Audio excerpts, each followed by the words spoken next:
Janasena party నుంచి ఆ party ముఖ్య నాయకుడు బొలిశెట్టి సత్యనారాయణ వైదొలిగాడు. సహజంగా జనసేన పార్టీ తన వాళ్ళను పక్కన పెట్టడం చూసాం.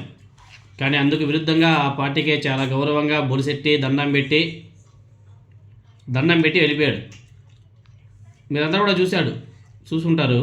3 రోజుల క్రితం బొలిశెట్టి సత్యనారాయణ గారు ఒక వీడియో రిలీజ్ చేశాడు. కూటమి ప్రభుత్వంలో జనసేనకు తీవ్ర అన్యాయం జరుగుతుందని చెప్పేసి ఆయన తీవ్ర ఆవేదన కూడా వ్యక్తం చేశారు. అదేవిధంగా బొలిశెట్టి సత్యనారాయణ గారితో పాటు జనసేన పార్టీ అధికార ప్రతినిధి రజనీ, ఆమె లాయర్ కూడా, ఆమె కూడా కూటమి ప్రభుత్వం తీరు మీద తీవ్రంగా విరుచుకుపడడం చూస్తున్నాం. గత కొద్ది రోజులుగా జనసేన పార్టీకి సపోర్ట్ చేసే మీడియా ఛానల్లో కూర్చొని ఆమె కూటమి ప్రభుత్వానికి వ్యతిరేకంగా, జనసేన పార్టీకి వ్యతిరేకంగా మాట్లాడుతుంది. బొలిశెట్టి సత్యనారాయణ గారు సోషల్ మీడియాలో పెట్టినటువంటి పోస్ట్ సారాంశం ఒకసారి మనందరం కూడా చూస్తే, పర్యావరణ న్యాయం కోసం నా పర్యావరణ ప్రధాన కార్యదర్శి పదవి, అదేవిధంగా ఇతర అనుబంధ పదవుల నుండి బయటకు వస్తున్నాను.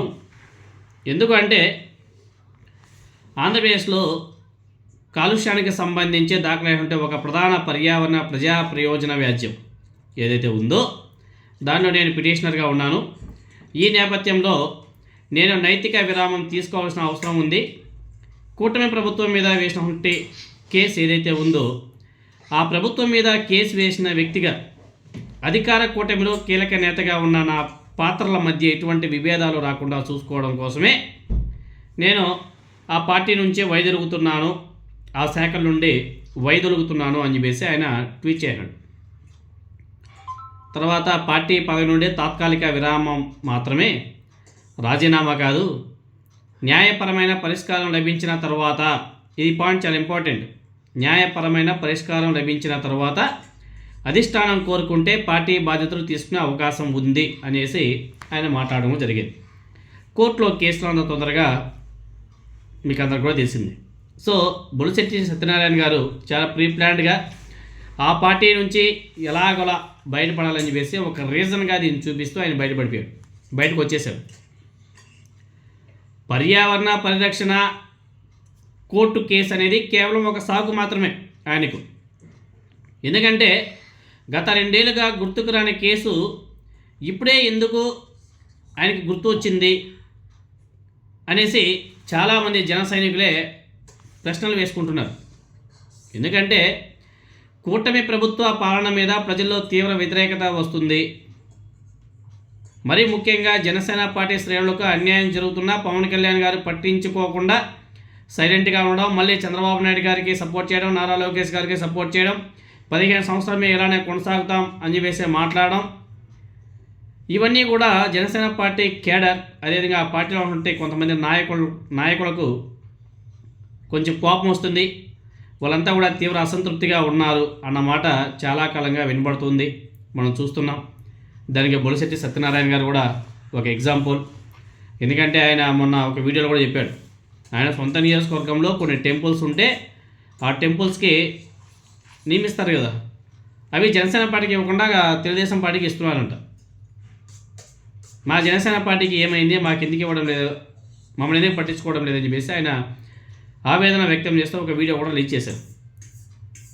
అదేవిధంగా రిలీజ్ చేసిన 2-3 రోజులకే ఈరోజు ఆయన మరో బిగ్ షాక్ ఇచ్చాడు.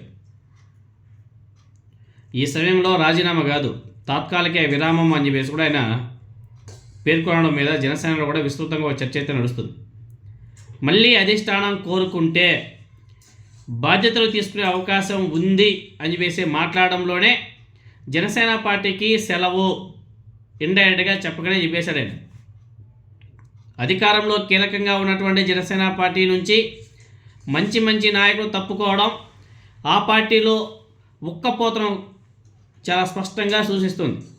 అదేవిధంగా జనసేన పార్టీకి సంబంధించినటువంటి అధికార ప్రతినిధి రజనీ గారు అంబటి రాంబాబు గారి మీద జరిగినటువంటి దాడిని ఆమె ఆ రోజు నుంచి ప్రశ్నిస్తూనే వస్తుంది.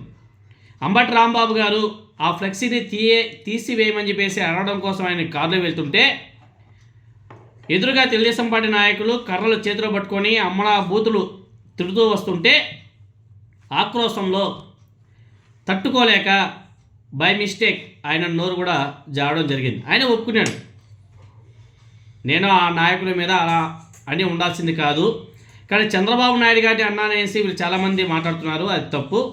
నా మీద ఎవరైతే తిట్టారో, ఎదురుగా వచ్చినటువంటి తెలుగుదేశం పార్టీ నాయకులు తిట్టారో వాళ్ళని ఉద్దేశించి మాట్లాడాను. అది కూడా వాళ్ళని ఉద్దేశించి అలా మాట్లాడి ఉండకూడదు, ఎందుకంటే నా సీనియారిటీకి నాకున్నటువంటి దీనికి మాట్లాడి ఉండకూడదు, తప్పు జరిగిపోయింది అని చెప్పేసి ఆయన ఒప్పుకున్నాడు. అయినా కానీ ఆయన ఇంటి మీద దాడి, ఆయన కారు మీద దాడి, ఇంటిని ఏ విధంగా ధ్వంసం చేశారు కూడా మనం చూసాం. వీటన్నిటినీ జనసేన పార్టీలో ఉన్న కొంతమంది నాయకులకి నచ్చలే, అందుకని చెప్పేసి వాళ్ళంతా కూడా ఇప్పుడు తిరుగుబాటు చేస్తున్నారు. దాంట్లో భాగంగానే ఇప్పుడు బొలిశెట్టి సత్యనారాయణ గారు జంపకు జపాన్, నెక్స్ట్ విడుదల ఎవరు రజనీ గారు, ఆమె కూడా జంపకు జపాన్ అధికార ప్రతినిధికి ఏదో రాజీనామా చేసినట్టుగా ఉందండి. సో ముందు చాలా ఉంటాయి, ఆ ఒక్కపోద చాలా ఉంటుంది, చాలా సీరియస్గా ఉంటాయి. ఎందుకంటే జనసేన పార్టీలో చాలామంది పాపం బయటకు చెప్పుకుంటే మళ్ళీ వీళ్ళు సస్పెండ్ చేస్తున్నారు. అలా పరువు పోవడం కన్నా సైలెంట్గా ఉండడం మీద అనేసి సైలెంట్గా ఉంటారు, ఎందుకంటే అధికారంలో ఉన్నారు కదా. ఇప్పుడు కాబట్టి ఇంకో సంవత్సరం తర్వాత సంపాదించుకోవడానికి అవకాశం ఉంటుంది అన్న ధోరణిలో ఇంకొంతమంది ఉన్నారు. ముందు పరిస్థితి ఎలా ఉంటుంది అనేది చూడాలి.